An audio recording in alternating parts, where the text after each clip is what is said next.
Here is the difference between chalk pastels and oil pastels. We can blend chalk pastels by putting two colors beside each other and then using our finger to rub them together. We can go over top of them again to increase the color. We can do the same thing with oil pastels. So taking two different colors and putting them beside each other. And then again, we can use our finger or we can use a white oil pastel to blend them together. You may want to go over top of the colors again to have a brighter color. We can also scratch into our oil pastels to do a drawing and see the colors underneath. We can't do that with chalk pastels. Our next technique is using little strokes. So creating little lines and then layering different colors to create a textured chalk pastel.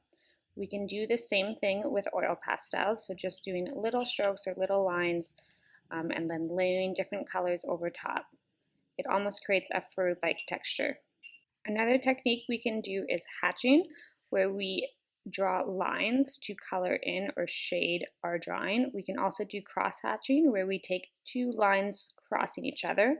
We can also change how we hold the pastels by holding them on the side and rub the side of the pastel against the paper.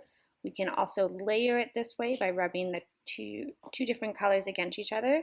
Thinking about what color we put down first will change how it turns out in the end. So you can see when I use the green first, it turns out different than when I use the blue first.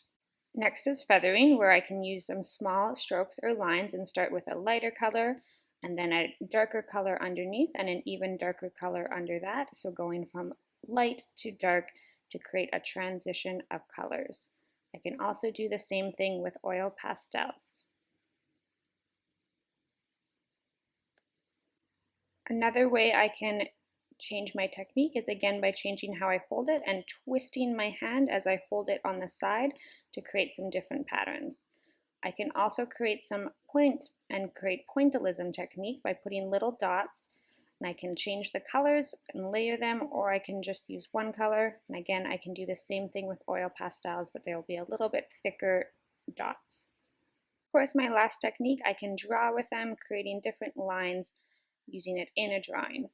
So oil pastels and chalk pastels have a lot of similar techniques, but create different textures and different effects when we use those techniques.